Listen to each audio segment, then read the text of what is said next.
नमस्कार दोस्तों, स्वागत है आप सभी दर्शकों का हमारे इस YouTube चैनल सिमू की फिनटेक पर।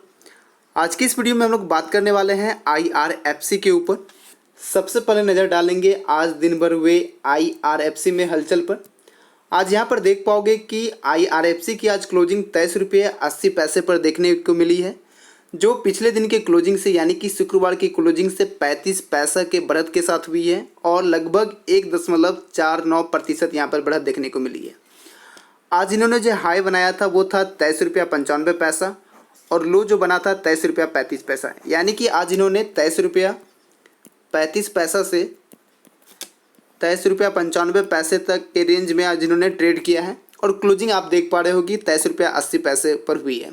ठीक है, आज जो आपको याद रखने वाली चीज़ें हैं, जो ध्यान देने वाली चीज़ें हैं, वो है कि क्वांटिटी यहाँ पर जो ट्रेड करती हुई दिखी है वो 1,61,24,808 देखने को मिली है, जो पिछले दिनों से कई हद तक अधिक है। ठीक है, क्योंकि पिछले दिन आपने देखा होगा कि यहाँ पर 1 करोड़ भी ट्रेड नहीं हुई थी। और दूसरी चीज़ कि यहाँ पर डिलीवरेबल क्वांटिटी 47% देखने को मिली है, ऑलमोस्ट करीब 50% के करीब है। ठीक है, तो ये चीज़ आपने देखा। आज मैं सुबह के मॉर्निंग अपडेट्स में मैंने बताया था, दो चीज़ें मैंने शेयर किया था आपके साथ। एक एनालिसिस मैंने शेयर किया था वॉल्यूम और प्राइस के साथ रिलेशनशिप पर। मैं वहाँ पर आपको बताया था कि अगर वॉल्यूम डाउन जाता है, ठीक है, और प्राइस भी डाउन जाता है तो इट मीन्स दैट ट्रेंड आपका बुलिश है। ठीक है, तो यहाँ पर देखो कि यहाँ पर जो रोज़ गिरावट देखने को मिल रही थी, ठीक है, गिरावट देखने को मिल रही थी, गिरावट देखने को मिल रही थी, गिरावट देखने को मिल रही थी। इसके उलट आप यहाँ पर देखोगे तो वॉल्यूम में भी गिरावट था। देखो यहाँ पर छोटे कैंडल, उससे छोटे, यहाँ पर छोटे, तो यहाँ पर आप देखोगे कि यहाँ पर वॉल्यूम में भी गिरावट थी और प्राइस में भी गिरावट था। तो मैं आपको बताया था ये ट्रेंड जो होता है वो बुलिश का ही होता है, लेकिन लोग कंफ्यूज होकर इसे बियरिश बोल देते हैं कि प्राइस भी गिर रहा है, वॉल्यूम भी गिर रहा है। ठीक है, तो ये कहीं ना कहीं संकेत था कि IRFC में मोमेंटम आ सकता है, अपमूव हो सकता है, जो आज देखने को मिला आपको। ठीक है, इसके अलावा एक चीज़ और मैं आपको बताना चाह रहा था, हाँ, कि आज आप इसमें कैंडल पर नज़र डालोगे। 15 मिनट के कैंडल है ये। ठीक है, 15 मिनट के कैंडल को देखो ध्यान से। एक मिनट,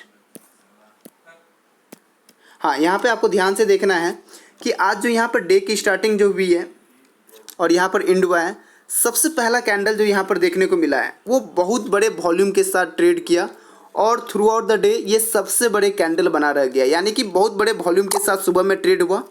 उसके बाद एक बार और देखने को मिला जहाँ पर अचानक प्राइस में जंप देखने को मिला था। ठीक है, उसके बाद लास्ट में फिर से आपने हर बार की तरह इस बार भी लास्ट में यहाँ पर दो कैंडल बने हैं, बड़े बड़े कैंडल, जो लास्ट में उन्होंने दिलचस्पी दिखाई है कि this is the best day to enter in the IRFC। लोगों को लग रहा है कि शॉर्ट टर्म में अच्छे रिटर्न्स दे सकते हैं। ठीक है, तो आपके मन में सवाल होगा कि टेक्निकल इंडिकेटर्स इसके बारे में बता रहे थे कि ये सही नहीं चल रहा है या गिरावट आ सकती है। इवन मैंने भी बोला था कि अगर इस तरह के मार्केट अगर कमज़ोर रहता है, IRFC के ऊपर न्यूज़ नहीं आता है, तो हो सकता है कि IRFC में गिरावट हो सकती है। लेकिन आखिर ऐसा क्या हुआ कि IRFC में आज बढ़त देखने को मिली। मैं आपको सुबह के मॉर्निंग अपडेट्स में मैंने बोला था कि जो भारत सरकार है वो ढेर सारे रेलवे प्रोजेक्ट्स पर काम कर रही है, जिसमें जून महीने में यानी कि आने वाले यानी कि कल से जो जून महीने में 13 रेलवे प्रोजेक्ट्स पर IRFC काम करेगी। ठीक है, जो इसके लिए एक पॉजिटिव न्यूज़ कह सकते हो, क्योंकि अगर 13 प्रोजेक्ट पे काम करेगी, फंडिंग का काम अगर IRFC करती है तो ज़रूर है कि IRFC पर एक पॉजिटिव असर पड़ेगा। ठीक है, और जो यहाँ पर देख पाओगे कि यहाँ पर आज एक बहुत बड़ी कैंडल के साथ ये ट्रेड किया। कल हम लोग उम्मीद करेंगे कि ये 24 रुपये का रेसिस्टेंस को तोड़े। ठीक है, मुझे लगता है कि अगर कल भारतीय मार्केट मजबूत रहा, ठीक है, तो कल ये 24 रुपये के लेवल को तोड़ सकता है। और मैंने आपको हमेशा बोला है कि अगर डे कैंडल अगर 24 रुपये के लेवल के ऊपर सस्टेन करती है तो उसके बाद हम लोग जो टारगेट लेकर चले हैं 25 रुपये का, 26 रुपये का या 28-30 रुपये का, ये कुछ ही दिनों में अचीव हो जाएगा। लेकिन ज़रूरी है कि इस लेवल को तोड़ना इंपॉर्टेंट है। ठीक है, शॉर्ट टर्म वालों के लिए मैंने बता भी दिया था पहले कि अगर आप शॉर्ट टर्म वाले हो तो उन्होंने कई लोगों ने 40% अपने स्टॉक को एट द रेट ऑफ 24 उन्होंने सेल भी कर दिया था, जो उनके लिए कहीं ना कहीं एक सही डिसीजन था।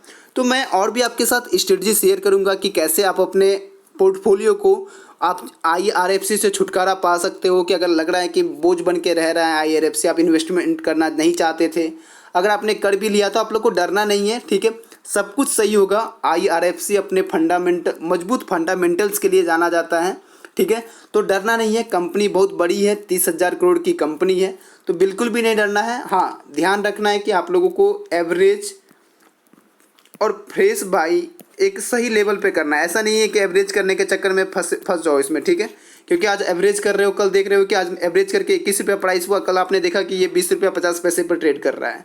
तो ऐसा नहीं होना चाहिए, जो आपको ध्यान में रखना है। बस आज के लिए इतना ही, मिलते हैं एक नई वीडियो में एक नए टॉपिक के साथ, तब तक के लिए धन्यवाद।